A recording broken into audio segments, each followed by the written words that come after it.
Mr. Mehboob Khan, who is going to explain on the topic Operation Excellence Expert. And as he's an expertise in the Operation Excellence, VSM, PM, and AM, and his industry verticals are FMCG, food, automotive, and textile.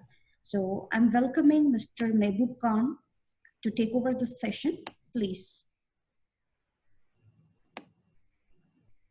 Hello. Baby? Yes. Okay, thank you, Biola, for the introduction, and hello, everyone. Hope everyone is safe and sound wherever you are around the world. My name is Mehboob Khan, and basically I consult in the field of operational excellence. So my field of focus is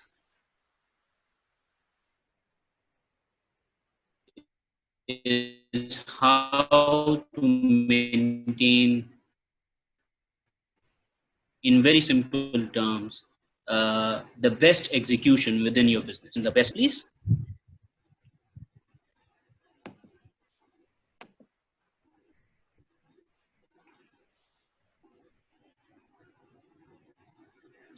Okay, so what I'll be talking about now will be basically how you can optimize your operations so that you are reacting to this COVID situation in the best manner possible. Particularly talking about every execution that is happening in your business or your legal entity, whether you are a governmental organization or a hospital or a business itself. All entities execute. And what do they execute? They don't only execute manufacturing, which is right in the middle of this slide, making. That's something that comes to mind the moment we say operations. But all around it, there is a whole value chain. You need to plan the whole business. You need to design your products. You need to source your materials. You need to manage the warehousing and transportation. You need to have a selling department, a selling team, and you need to manage your customers. So you need to be having customer relations. If you're a service industry, that's very crucial. And all around it, it is supported by the support functions, the admin and HR people, their work processes, the finance and accounts teams, the people who manage all the invoices, the accounting, all the salary management. So all of this gets incorporated in operations, and that's what I will be covering holistically, hopefully, when I say operations. So just keep in mind, when I say operations, I'm referring to all processes that are necessary to execute the business strategy that was being talked about earlier. Next slide, please. Okay, and I'm sure you know the answer to this one, which boat are you in? But it's important for you to understand that there are many boats, as has been talked already by earlier speakers. There are industries and services that are facing a huge peak in their operational capacities. They are burdened. As you can see on the news these days, there are hospitals which are fully booked, packed to the brim, and they are unable to cope. Similarly, there are governmental organizations, people who are managing the relief efforts, the planning efforts, the think tanks. All of these people, they are going through a peak in capacity, which means to say that the operations at their back end are facing a different challenge versus what the common majority, I would say, is facing. The common majority is on the other extreme, the red line that you see on the this extreme is reflected in the travel industry, as was a questioner asked earlier. There has been complete shutdown, and the challenge there in terms of operations is much different versus what's happening in the hospitals. And then there are people and industries and verticals who are somewhere in the yellow region. These are industries which are operating but are facing a drop in demand. A simple example will be the utilities. So all utilities sector, the oil sector, um, we have some basic need still going on. Our electricity is still being consumed, but at a much lower consumption level. So there are three branches to this discussion. And there are some themes that are common to each of these still. And those are the themes that I'd be trying to cover. And then during the Q&A, we can talk about specific topics. We need to, in terms of operations, we need to plan short term, medium term, and long term. So I will be talking about the approaches you can take, practical approaches you can take in the short term, in the medium term, and in the long term. So what you need to keep thinking about, what you need to train your team to think about. So, and that's very important. That links to what Mr. Sharif was saying, panel. It cannot be just the executives trying to solve this huge problem. The problem is evolving day to day, and it needs to be a common objective to pull the business out of this situation. So, and next slide, please. Let's talk a bit about short term. What we need to do from an operational perspective in the short term. And the answer is, the most basic and the most obvious answer is safeguarding our employees. And I would like to go a bit into detail about what are the practicalities of this. We are already aware of the modus operandi, the SOPs that are being shared widely by governmental agencies, by hospitals, by medical experts on what needs to be done to keep operating while this COVID situation is still active. And I won't be going into that detail. What I want to talk about are some specific executional and practical details that are being faced by our clients and are coming up. The first and foremost is the one on the left. And that's like shortage of PPEs. That's a supply chain that's under severe strain. And the image that I put up over here is actually from a newspaper clipping. And this has actually happened some part of the world. And what has happened is that there are masks that are available at prices 1,000% more versus earlier. So now you can get a mask for the price for which you used to get a shoe. And that can actually halt your operations. Because at one side there is a regulation that is mandating the use of all these PPEs, while on the other side market dynamics are pushing prices up. So you need to be on top of this.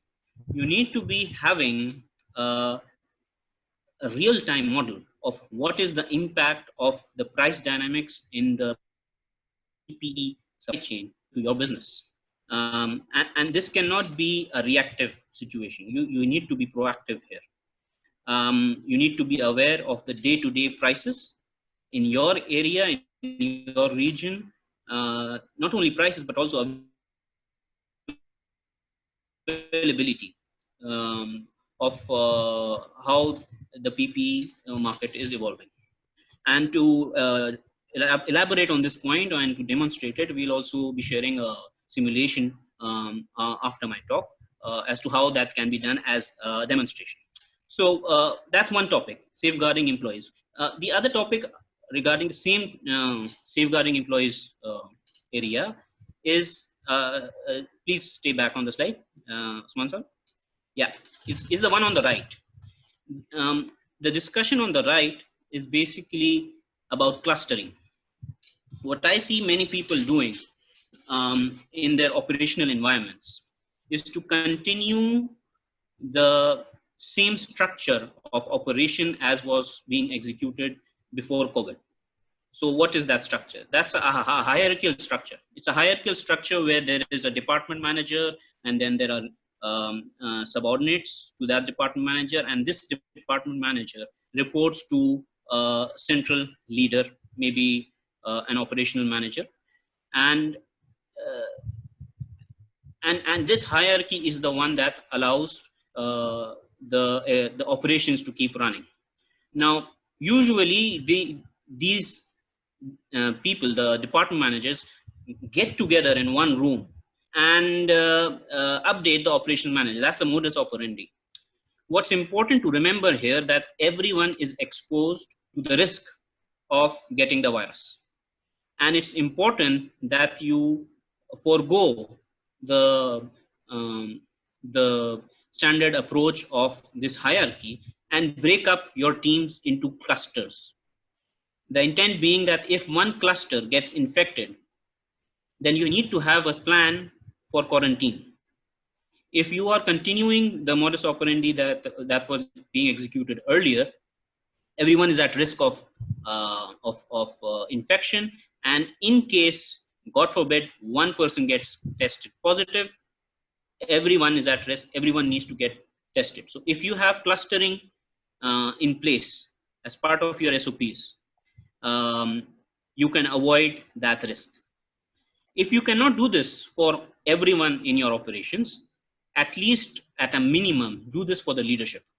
Do not allow common leadership meetings to be happening in one room. Make sure those are happening remotely. There are leadership available on the operations floor, and they rotate with other leadership working from home on a particular schedule. So this will ensure that you have a backup plan in case, God forbid, you are faced with a situation of an infection in your operations. Next slide, please. So that was short term. That was very immediate. What about the medium term? What do we need to change in the way we practically execute our operations, execute our business? And one important theme that is very important to understand is the change we need to bring in our communication standards, the communication cycles. And what I mean by that is that you really need to go into a war mode. You need to create your war room. So what did you used to do earlier? You used to operate in a very standard manner, which is a very effective way of operating in a non-crisis situation. When economy is stable, when you can predict the next year, you can predict what was going to be your sales next year, you can go and start having meetings in the boardrooms, like is shown on the left. That is for the pre-COVID period, and it can also continue during the crisis as well. But that whole approach is focused around performance. The focus there is that a department manager or an employee is going to prepare an update for the rest of the board and going to present the progress regarding specific KPIs, and basically based on that update, decisions will be taken. That cycle is way too slow in the current situation we are faced with. What we are faced with is a daily change of the situation we find ourselves in. Every day we find out that there has been a change in a regulation. There has been a change in the insight doctors have about the virus. There has been change in the demand. There has been change in the people. There has been change. Everything is fluid. So what we need to change in the way we make our decisions is the way decisions are made during a war. That's where the war room word comes in from. So on the right, what you see is a picture from World War II. And the way the people here in this picture are interacting is very different from what is happening on the left. Everyone on the right is updating the situation. Everyone has some specific ownership to update a specific aspect of the situation. So the right side approach is designed around situational awareness and decision-making speed, the speed at which decisions are taken. And that's the direction you need to go to during this crisis.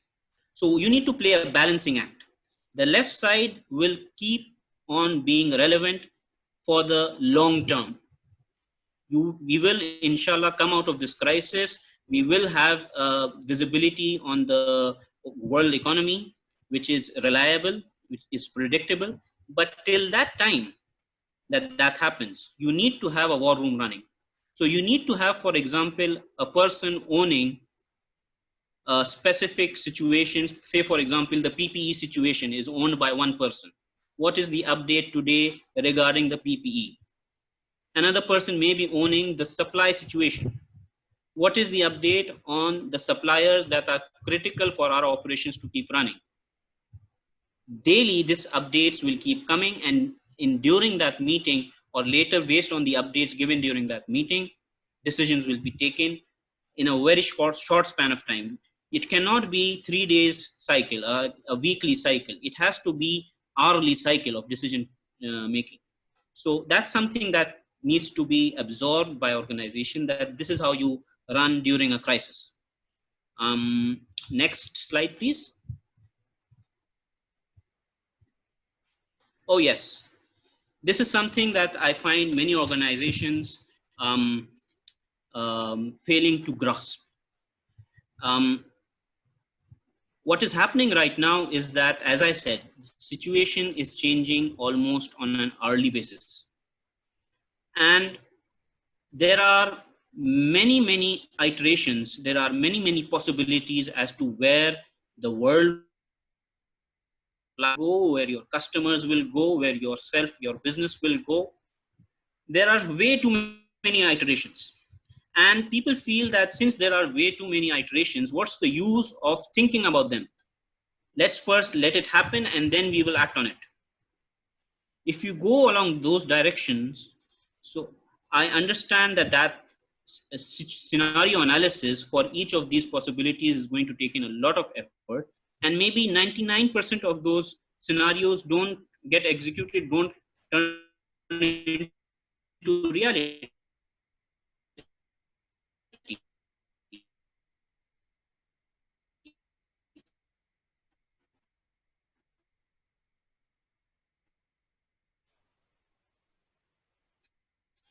But what you should be thinking is about being ready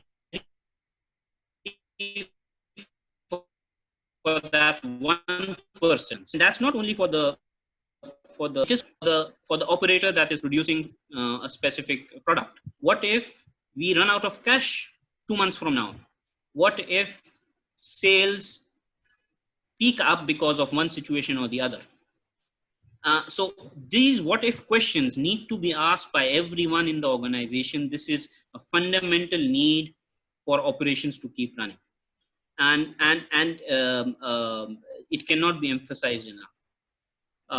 These scenario analysis will feed into the war room and come back with actions which will get executed because the war room has been established.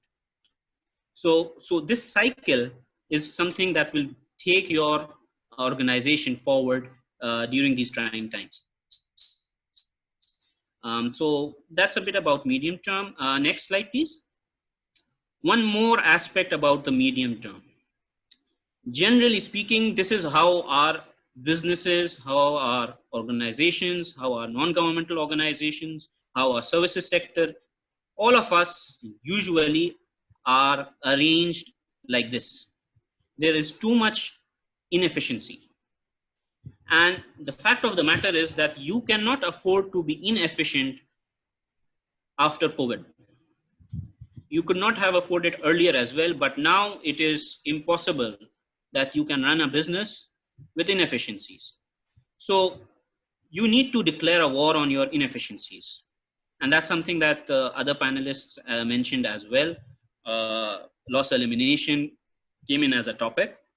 And what we mean by loss elimination is that you need to keep an eye out on what really is being done to create value in your business.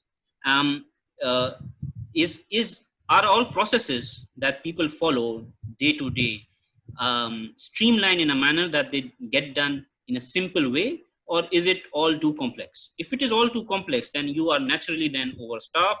You are definitely wasting time instead of creating value. So what you need to do is to declare a war on all inefficiencies, or they're also called losses or wastes. And one theme that you can apply on getting this task done is explained in the next slide. Next slide, please.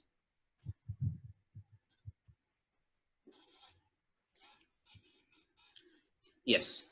So you can declare themes on on on calling out as an organization, not as a one person, but as an organization, calling out the non-value added activities that are happening within. For example, mistakes. This example that I have put up is relevant for hospitals that we are seeing getting overburdened throughout the world.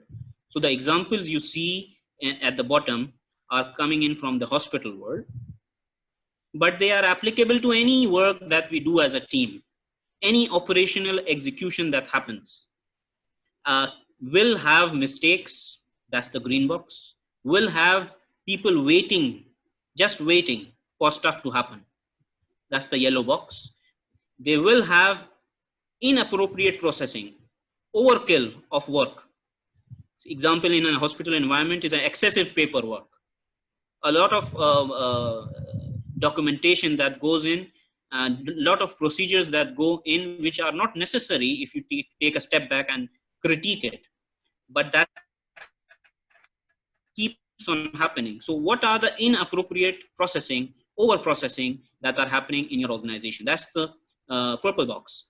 And on the top right, you see the orange box. That's uncoordinated activity. And that's a loss which I would like to point to the question, where the question was, how can we ensure that the online retailer inventory is up to date every time? And one of the core reasons all such losses, all such inefficiencies happen is because of uncoordinated activity. There is no system in place to make sure that the update of the stock taking gets updated into the systems, the ERP that have been put in place at a particular time, every day, every hour, without any miss. How can we ensure that? And that can only happen with excellent coordination. And there are approaches to making sure that happens within teams, such as approaches such as visual management. A simple visual board placed on the floor itself will help out a lot to make sure that everyone is aware of the latest about stock taking. There are other losses, things like motion. People are moving about just to get one job done. So one step happens at this corner of the building, the other step happens at the other corner of the building. It can be a building, it can be a room, it can be even your desktop. So any movement that is happening and not creating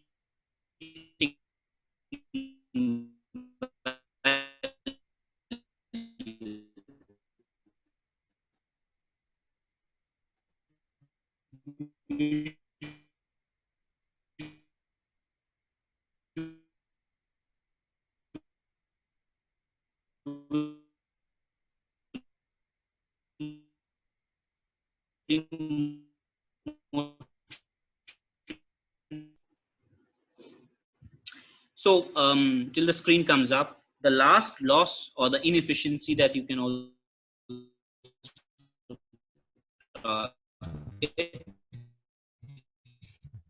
is transport.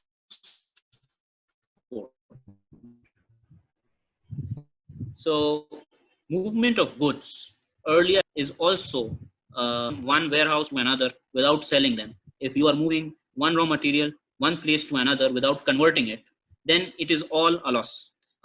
So those are the themes that you can challenge on a practical level on the ground to improve your efficiencies. Moving on, let's talk a bit about the long term. In the long term, what you need to be aware of, Usman sir, if you can go back one slide. Yeah, this one. So so what we need to be aware of is that post COVID, what will the world look like?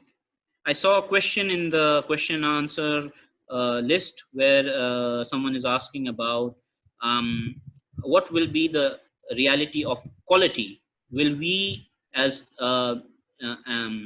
human beings be okay to accept lower quality because of lower demand?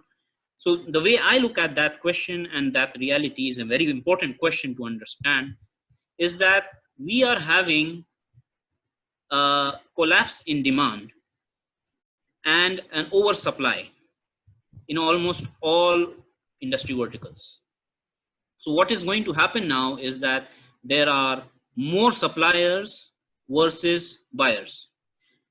And the person who can buy, although there will be a reduction in the number of buyers, but the person who can buy is going to is always going to have a choice between many suppliers. So he is going to demand low costs, high quality.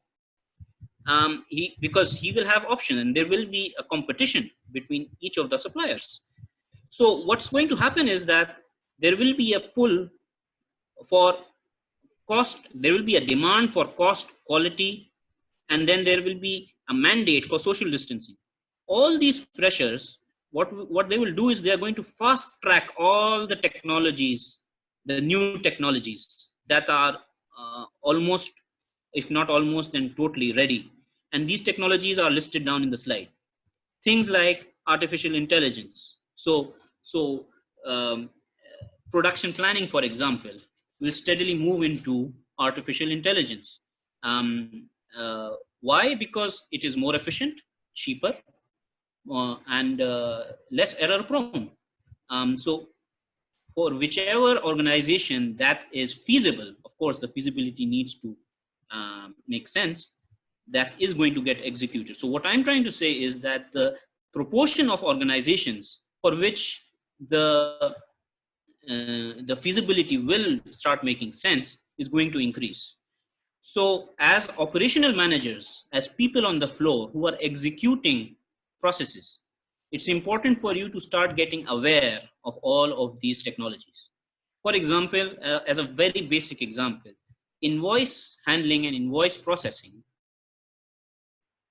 key work processes in every organization. There will always be a invoice coming in from an external party, and it will be always be in a different format. So there will always be a gentleman or a lady who is going to transfer this document into the ERP that is running in the organization. This process is now publicly available to get automated. So if you Google that, you are going to reach that, where all you need to do is to take the bundle of invoices you got for the day, scan it up, and it's all loaded up into your ERP. So it's just a small example of how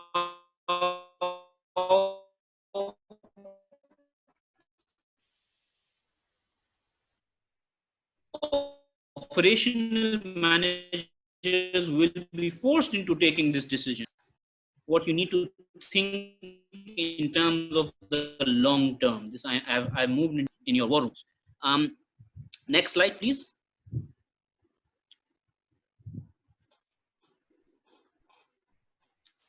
Thank you. So the last point I wanted to make in terms of the long-term impacts on operations is the new value proposition. So Usman Saab already talked the impacts on strategy. The strategic thinking of your business or your organization is going to come up with a value proposition, a change in what you are offering to your customers based on the customer profile change. The customer profile will definitely change because the spending capability will change. The whole world will actually change. So you will, of course, need to plan out what the value proposition is for the future. So that's one thing that you need to do long term. But in terms of operations, you also need to think about how you are going to execute that strategy. How are you going to execute the value proposition? And that may mean that you need to get new equipment. You need to get more capability. Maybe the service that you offer right now is of no value to the customer in the future world. So you need to come up with a new service offer, and for that maybe you need to build capability. So there are various tangents that you need to think around for this specific topic. But this is something that you need to start off today. Um, uh, Last slide, Usman sir. So I'm just going to conclude as a summary what basically I talked about. In the short term, on the left side, no matter which stream you are in, you need to keep your employees safe. That's the basic most. But to do that, you need to stay on top of your costs. On the medium term, you need to immediately set up your war rooms, because that's the construct that can help you take decisions fast. And you need to start off your scenario analysis. And you need to declare a war on all inefficiencies. You will not survive the new normal and no COVID situation with inefficiencies. And in the long term, you need to be ready with your value proposition, and you need to adopt new technology because all your competitors will do it. So that's it from my side. What I like to share as a next point is something that Adil will be sharing, is about the stay on top of your cost part. In the short term section, there is a stay on track and have the simulation just in that specific aspect. So take over from here. Adil should continue doing it. So there is one attendee who needs to talk it. So I'll just enable him. So if he's having any questions, we can proceed. Oh yes, surely. I hope Mr. Usman Aziz has raised his hand, and I have.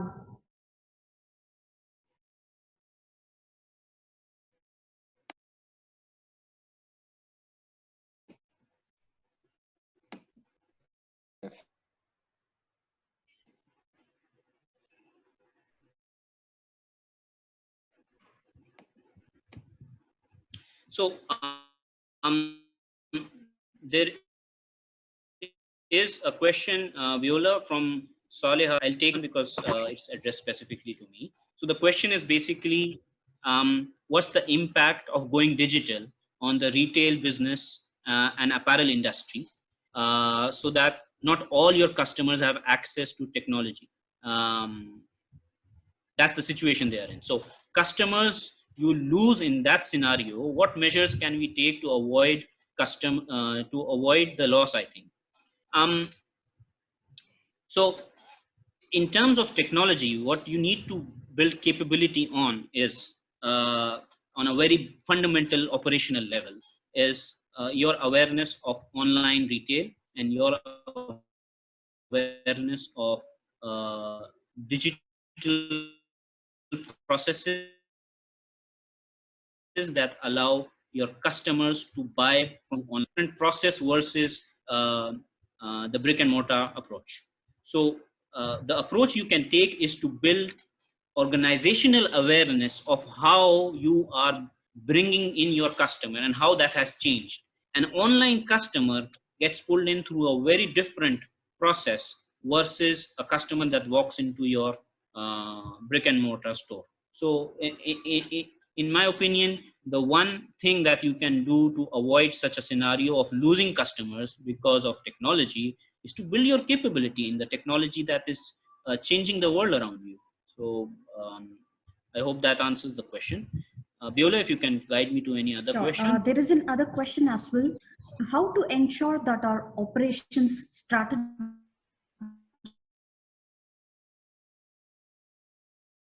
is flexible with increased accountability? Is visibility.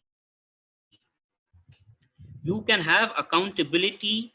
Easy way of accountability is to make results visible for each and every individual working in your team. So for example, let's come back to the example of stock taking. There are pickers in the warehouse who are responsible for taking stock. and I'm sure there is not one picker, there are maybe 4, 5, or maybe more. In such a situation on the floor is to create a board which declares the score or the time at which the stock taking was completed, and the accuracy of that job on a simple updated for that task. So you can build accountability in operations easily if you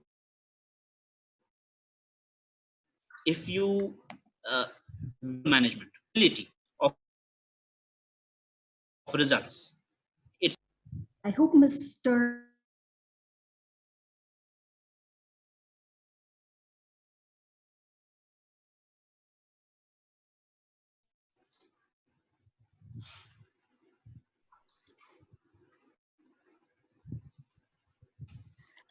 Hello, Mr. Osman, are you available? Yes, please. Probably we can. All right. So, can I add value in it, Osman? Can I answer this question? Sure, please. Okay. So the question is that how to create the accountability. So normally in the normal scenarios, we are very relaxed about the KPIs and the performance of individuals in the organizations. So this is the reason we just have a general expectations from everyone that he should know what I expect from him. I think so in this critical scenario and after this COVID scenario, the KPIs and environment at individual level and have a very transparent system connected to very critical this scenario. As Mehboob Saab said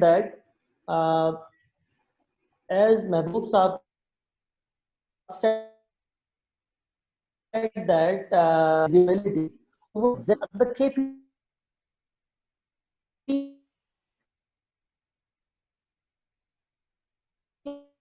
KPIs are the need to be able for what exactly is doing. So we don't. I think so. It hope to answer the question. All right. Thank you so much, Mr. Adil. I have one question which is left here. Should we be asking our customers if they would be extending their contract with us, or is it putting ideas in their head? How transparent should our communication should be when it comes to this? I'll answer that question in the chat zone. I think we should move on to Adil with the simulations, please. Okay. Okay. So I'm inviting Mr. to take a question, please. I'm All right. So kindly hold on. So we are sharing our screen. Just a moment. All right. Thank you so much.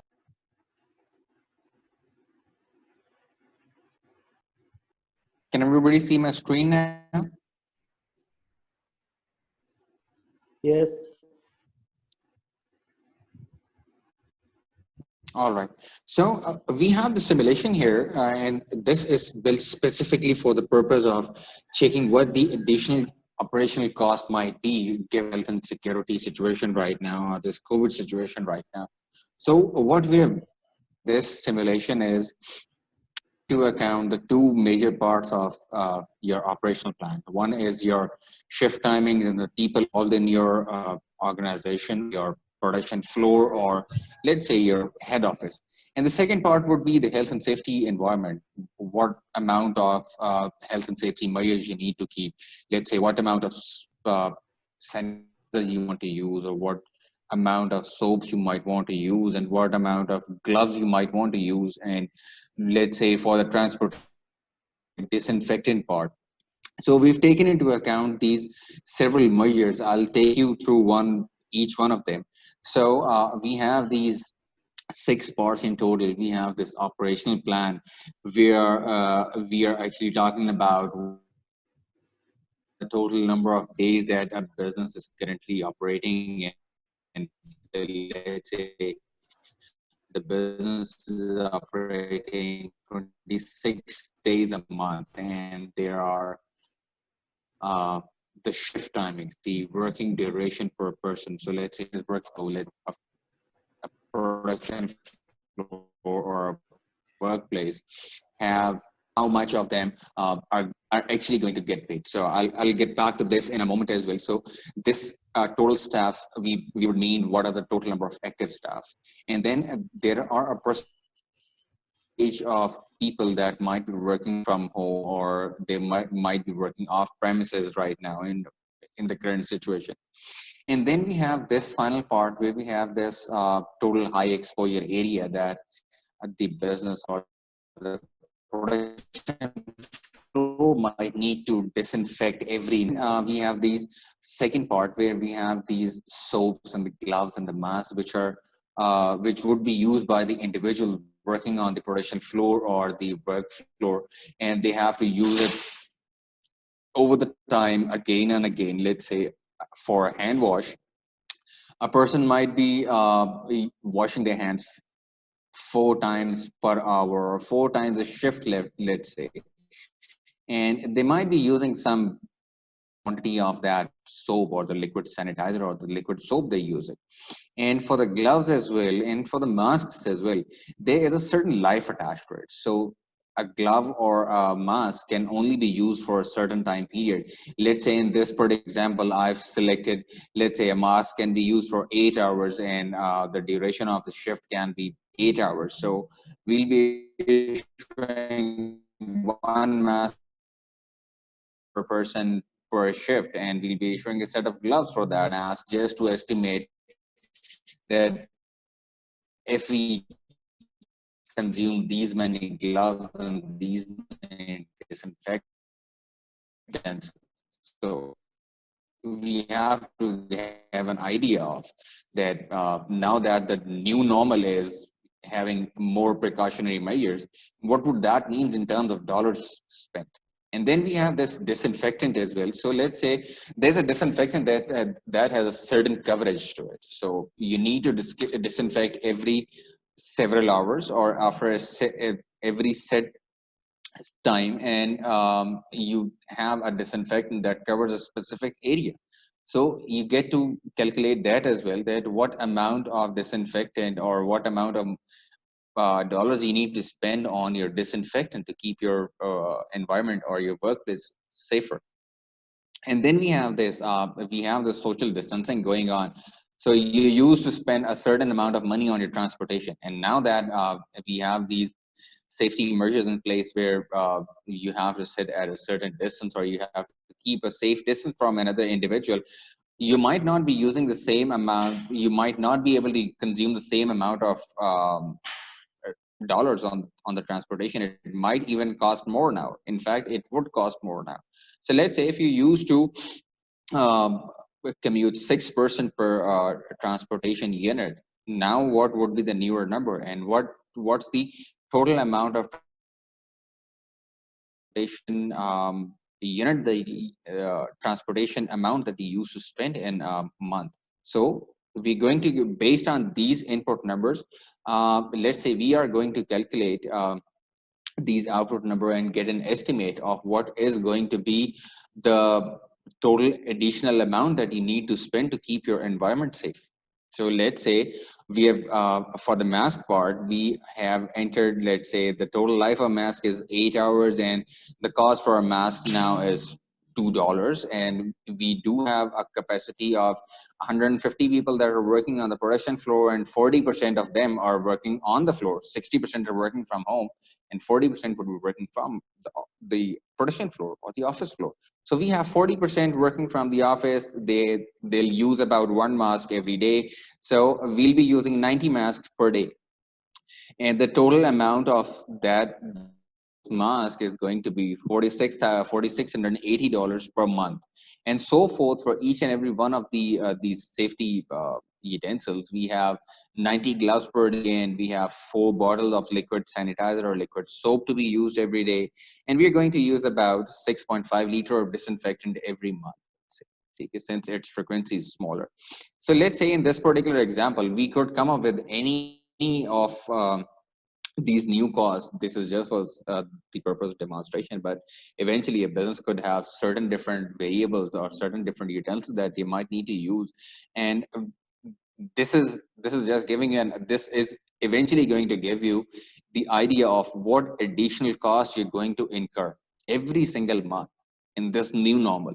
So this simulation will focus around on that new cost, and that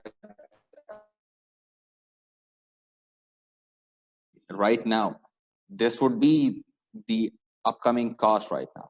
So this simulation is here, and I'll be sending this to each and every one of you to play around and yeah, asking any if you have any questions, do let me know now. Thank you.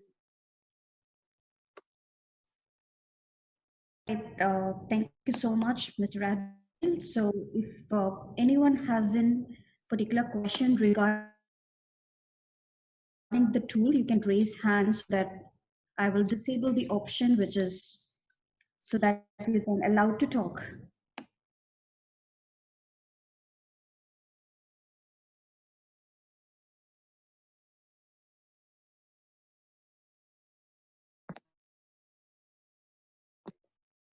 One question with Mr. Mehboob.